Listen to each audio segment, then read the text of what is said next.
Let's talk about the Opster. He's up to his old tricks. He seems to be approaching the idea of live streaming, I dare say, incorrectly, in that he's getting into a lot of petty fights with his chatters. So I want to talk about that today, as well as point out a couple of Opie's bits. Now, I feel I have to say to my producer, Casey, Yes. I'm not negging Opie when I talk about him. I don't now in turn want to do these bits, you understand? So if I make fun of Opie here, don't prepare an Opie segment for me where I'm doing Who Man Friday or something. I mean, this guy's an idea guy, Mike. You got to give it to him. Not a completing an idea guy. But he's an idea machine. That's absolutely true. So let's hear from the Opster today. This one's called Solid Start. I just love how he starts his show.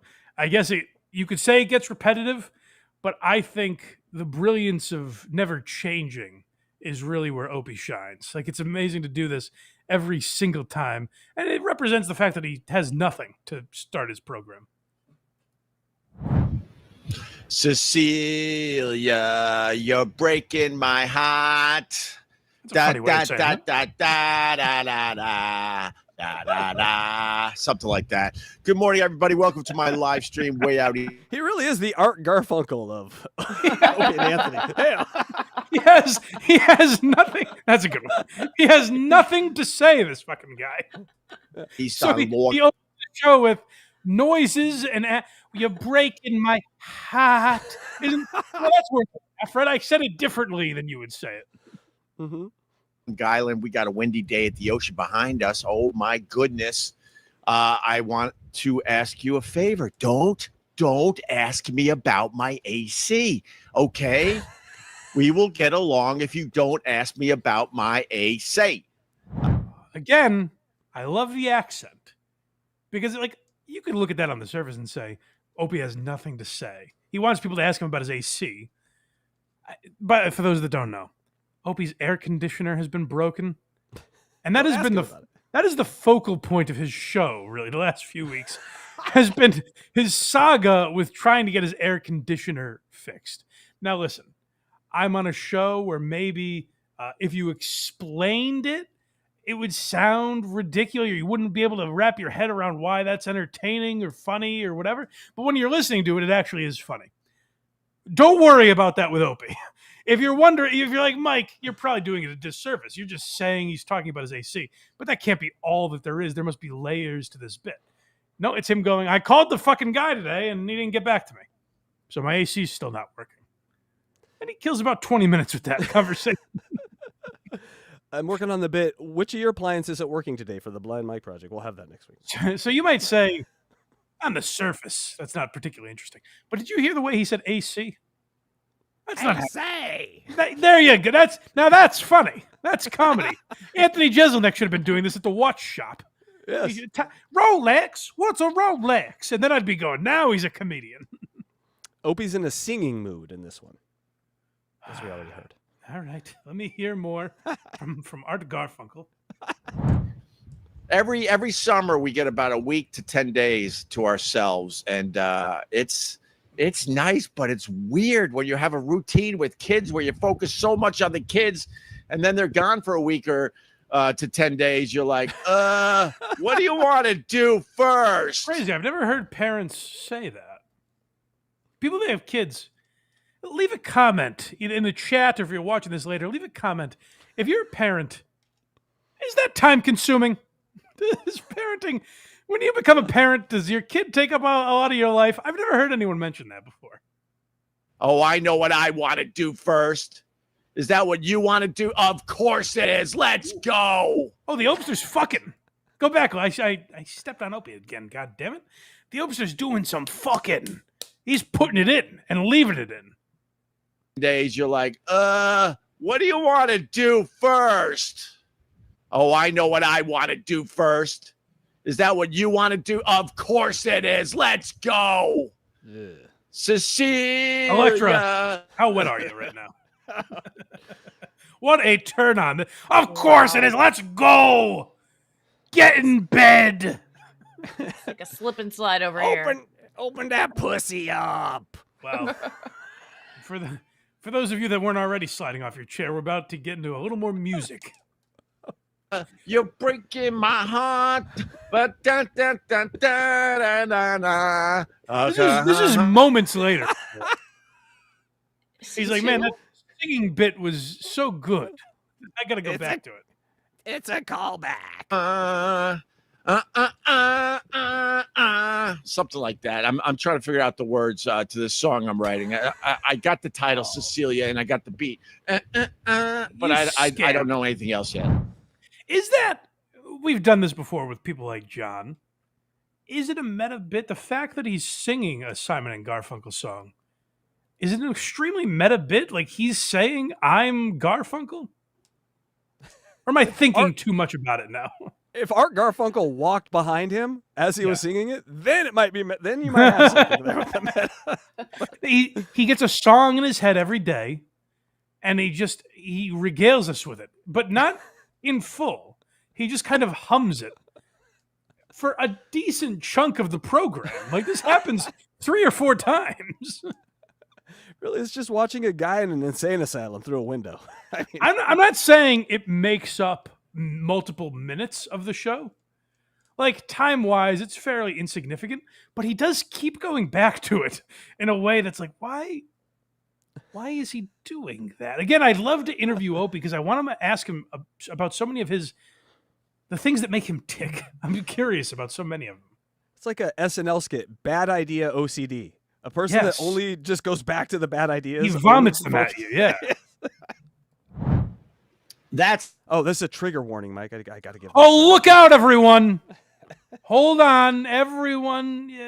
Women and children, I suggest cover your ears. If you're faint of heart, look out, because a veteran shock jock is about to unload on us. That's not good. It is FU Friday. I'm going to get the first one out of the way. We'll go quick because I don't want to trigger anyone today. I really don't. I'm in a good place, but I have to say dangerous. F you to Trump. Whoa!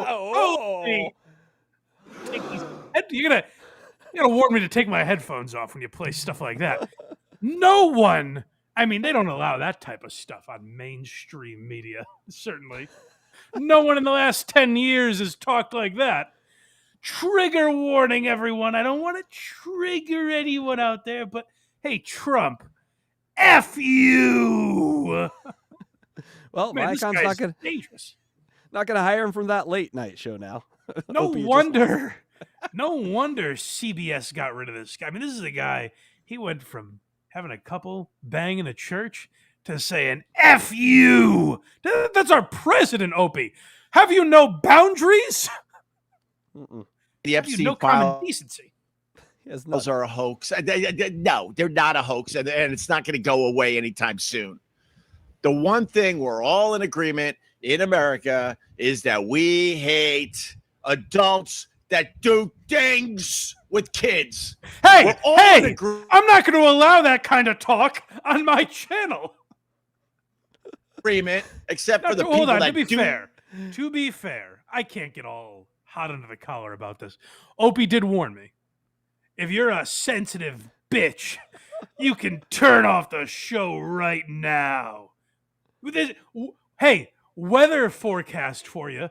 No snowflakes allowed here. Look out. The take here on this Shock Jock podcast is F you to Trump, and I don't like kid touchers. Whoa. This guy is a bad boy. do that crap, that we don't like that. They don't even like that in prison. Tell him, Ope. You tell him. This guy is saying the things that I'm thinking, but I'm too afraid to say them out loud. Like, pedophilia is wrong. Man, when I thought Opie was out of bold stances after all these years, he continues. It's amazing. Crutch attack is this next one. So this is, I just thought this was interesting. This clip, I believe, is 30 seconds, almost on the nose, if I'm not mistaken. And look at how many crutches. I'll just let it play. I like to interrupt. I'm just going to let it play. And you at home, count the amount of different voice crutches that Opie does. It's astounding that he shoehorns all of these in. But Philly, oh my God, they give you an A for effort. They are amazing. So you got this family. They live in a row home. Ding. I know how to say row home properly. They live in a row home down there in Philly. Ding. And and they need some cool water. Ding. They need to cool off with some cool water. Ding. So they decided, you know what? We need a pool. Ding. We need a damn pool. Ding. And everyone's in the neighborhood's like, you don't have room for a above ground pool in your backyard. There we go. How did he fit all of those in to 30 seconds? Talk like a person. Why are you talking like that? I think that's how he talks to everyone. I need a pool. Well, the pool's going to be in my backyard. Well, where's your backyard? I got a row home. I like that. He's Phil Hendry, but he's just bad at voices. And untalented. Henry was a god, my God. Yes. All right, this one's called Losers. Oh, man. I'm worried. I fear this is going to be about people like us. No. Good morning, Ope. Good morning, Darren Alp. Hey, Darren, what's up, brother? Hope you have a good weekend, all right? We got the Namaste. We got the Namaste cup today. Okay, make note of that. You do me a favor. Google the definition of Namaste. Okay. I know basically what it means, but I'd like the official definition here because it's going to come into play. Opie is drinking out of a cup that says Namaste. And just for anyone that isn't aware, what exactly does it mean? I'm like Anthony Jeselnik now. Why don't you tell me what it means? A respectful greeting, a bowing, or I bow to you is what it literally means. Okay. So Opie has that on his cup. It's a little reminder of peace and serenity. Maybe the people in your chat, give them a gracious bow when they come into your program, when they support you by watching your show. Just remember the cup he's drinking out of as he continues here. It's peace and love, basically. Absolutely, yeah. Mm-hmm. New fan here. Oh, new fan. All Great right. show, Ope. Did you do the weather yet? We don't have any phones to be able to check it ourselves. I guess the latest thing with these fucking losers. Okay. That was what? 8 seconds of Namaste, serenity. losers. So he goes, Namaste. Hey, Namaste to all of you. It says it right here on my coffee cup. And then he's kind of appreciating that. He goes, ooh, new fan. What does the new fan have to say? Oh, you're a fucking loser. Just like the other losers. And Opie does fairly often talk about the weather. I'm sure people in our chat, although Electra tells me it's always positive, but I'm sure people in our chat from time to time point out things that I do. I don't read the chat for 2 reasons. I'm blind, but also I'd like to think if I could see, I would ignore it as to not distract from the show, because we may not get all of these segments if I spend the entirety of the program going, I'm losing weight. You shut up. I bet you don't look great either. Like, it would get in the way of the program if you stopped to address the chat constantly. So, Opie, when you say namaste, maybe ruminate on that a little. And the guy, all he said was, hey, what did you do, the weather already? You don't have to address that guy. But Opie's going to tell us what a fucking loser this poor bastard is. I guess they think I do weather reports a lot or something. I don't know. I mean, it's just let me get rid of this guy. He's blocked. Hello and goodbye. All he said, that went from namaste to you are banned from this channel. All he said was, hey, Opie, did you do the weather yet? It was a Grandpa Simpson meme. Walking into the bar and walking right out. Namaste, everybody. Fuck you. Get out of here. Guess that's the latest, supposedly, because I live at the ocean and some days it's like thunderstorms over the ocean. Some days it's windy. I just give a quick little, hey, this is the weather out here. And I guess that's a problem now with these shows that literally have nothing to talk about. So they're reaching for straws. I gotta to give my buddy because he's talking about Carl here, so I'll give my friend Carl a little credit. Just as an example, people gave him shit. He told some travel story recently about going to the airport, and people gave him shit for it and said it was a boring story or something like that. And I've only heard him since bring that up as a joke on himself. Jokingly say, like, I'm going to get into some travel story here. Or I made a joke about it. He laughed at it. When I started the show with a joke about it, he didn't go, oh, you're one of these guys? Oh, are you one of these guys on Reddit? You know what, Mike? You're blocked. And then all of a sudden he's doing Who Are These Socials with Casey Day, which everyone will love. No, they but won't. like, hey, take it in good stride, Opie. Have you ever heard of that? Maybe just go like, oh, you're interested in the weather. Well, geez, it's actually 72 and sunny here. Dude, talk about the weather if you want to bust this guy's balls for commenting on that too much. But showing you have tissue paper skin is not the best way to nip this problem you have in the bud with the chat. It's also letting every troll know exactly what buttons work. That's exactly what I mean. It's not the best way to expedite this process and have the weather joke end is to roll with it. It's not to go, well, I don't like that. Stop saying it. Bye. to make fun of me and others that are trying to do content. They're lame. I have no respect for them. They're stupid. Get a lot more views than you. Yeah. They do a hell of a lot better than you do. So maybe there's something to it. It's amazing. And Opie is also talking about people that learned from him, which is hilarious. Yeah. I don't like this thing I created. Well, he's a man of the people, Mike, and that's the next thing. This was bad. This was like Jeselnik at the watch shop level of smelling your own shit. I couldn't believe he said this. The line Opie uses, I've heard used as a punchline for being like an unrelatable twat.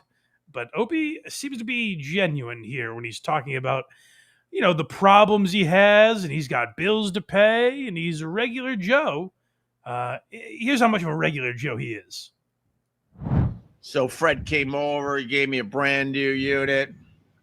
That'll be $9,800. Orange peach that you dropped your price $600. Thank you, Fred. Then he left.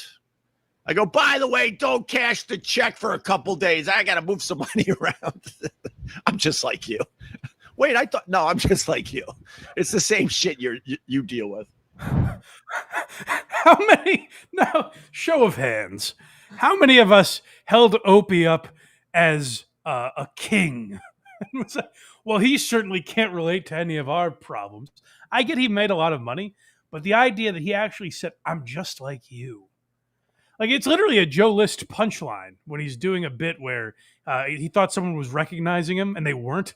And he's like, so he had a moment of like, he's like, I'm just like you. I'm out with the people. Like, it's a punchline to be that out of touch.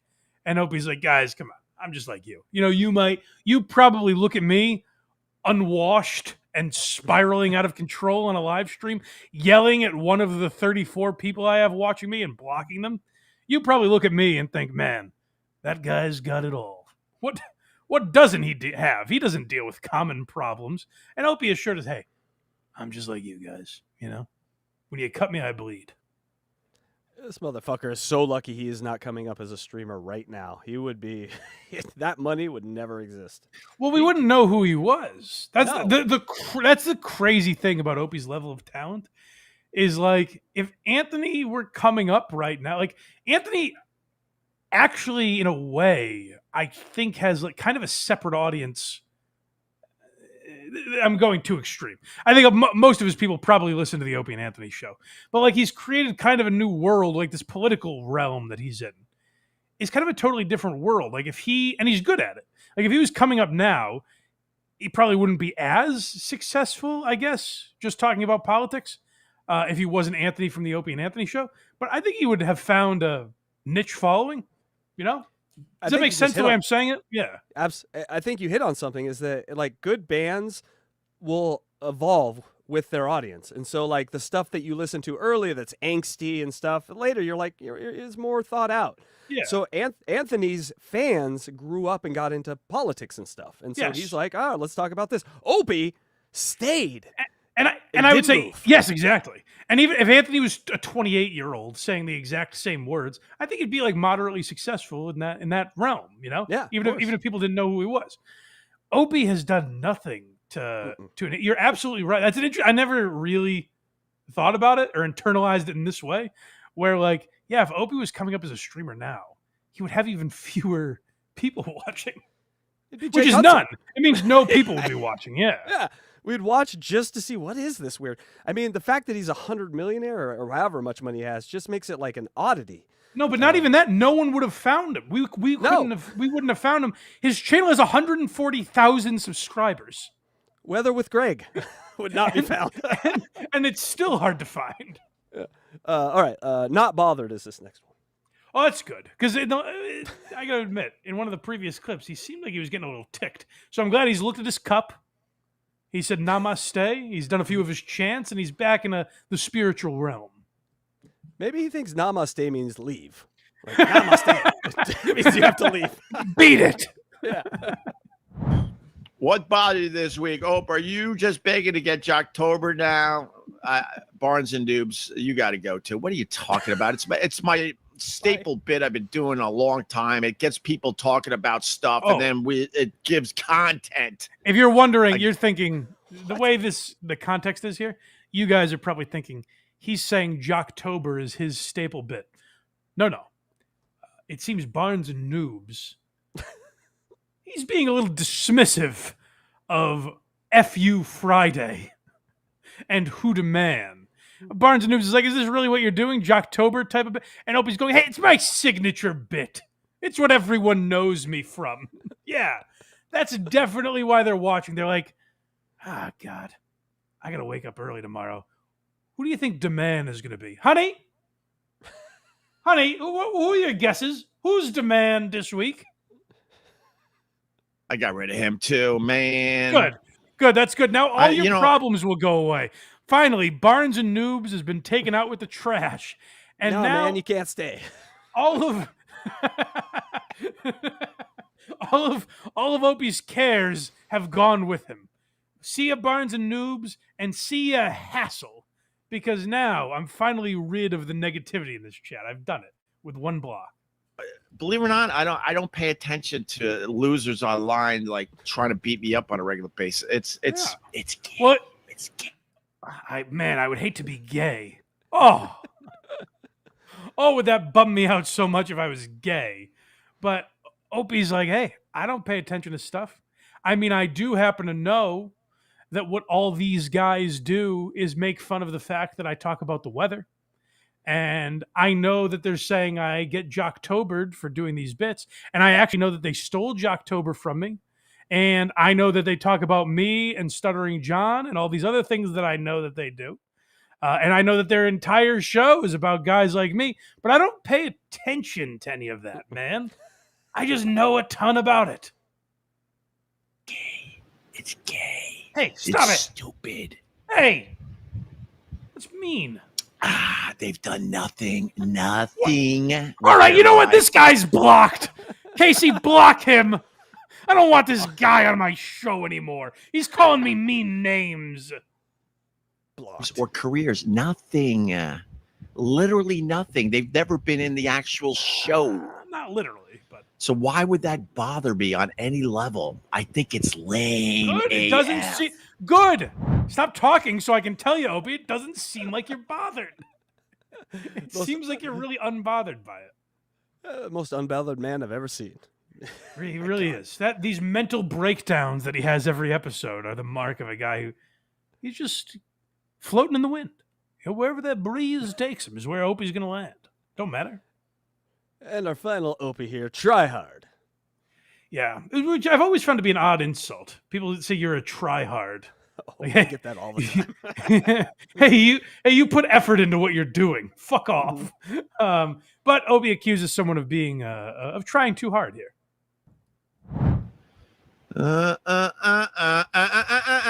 Look at this guy trying way too hard. I hate the people that try way too hard. Yeah, Weight that's loss clear. and gardening. That's talk. evident This- in your out. Everything you've done, it's clear that you hate trying hard, Opie. We know. This is the attitude of those guys at work looking at their other friend who sent flowers to his wife and they didn't. And they're like, I hate that motherfucker. To try hard, yeah. It's a try hard. You want a happy wife? Fuck you. This is what you become. I've talked for 42 minutes. I talked about losing a few pounds this summer for what? A minute, maybe a minute and a half. And I talked sang? about gardening for maybe 2. Scott Kennedy, you stink. You're trying way too hard. He has no idea what that's like. You stink. Fuck you. For like, and listen, maybe that guy's wrong because in that particular episode, Opie didn't spend a ton of time. I have heard him spend 25 minutes without stopping talking about an earache that he has. I heard that. So Oh my I God. don't know if Scott Kennedy is like that far off on his analysis, but let's say he is. Like if someone leaves a comment today, and says, "Boy, all this show is now Happy Gilmore 2 coverage," I would go, well, "We didn't really spend that long." But if I saw a comment like that, if I responded to it, I would go, "Hey, thanks for watching," or I wouldn't respond to it at all because it's not true. We clearly don't spend the entire program on talking about Happy Gilmore. Opie's worry and where that insecurity comes from is that is all he has. All he has is talking about the AC and his earaches and the weather, and that's what Opie's show is. There's not. I'll give Aaron Imholt this. We like to say all he talks about is the goal. It's not true. He'll talk about politics and what's going on in his life and stuff. It would be technically untrue to say all he talks about is the goal. With Opie, I don't think that's an unfair assessment, is to say all you talk about are these mundane things. He spent 10 minutes on his tomato garden. Well, my tomatoes aren't coming in that well. Who would give a shit? Now, again, you can talk about your personal life if you make it interesting. But it's so rare that Opie does. Like, and I've said this a lot recently. It's been on my mind a lot. The idea what an enabler Anthony Cumia was and Jim Norton, because the crime that happened to Opie is he would walk into the studio of Sirius XM and the Opie and Anthony Show and say, "My tomatoes aren't growing," and Anthony would say, "That reminds me, my dad grew tomatoes in our backyard." And there's some funny story around what a miserable asshole his dad was to him. Yet he tried gardening, which is a funny like juxtapose and personality. There would be something that Anthony would do and run with it, and Opie would go, "Well, I just set up a great bit. I was a point guard here, and I let off to the races these guys were," which does have value on a radio show. But now Opie's like, "My tomatoes aren't growing," and then he realizes there's silence after that. And he's like, "Oh no, I have nothing to say." Mm-mm. And that's why you get the wacky voices and the blocking of the chat, because there's really nothing else to this program. Go to blindmike.net for everything Blind Mike. Look at me. I did it. Kragers did it.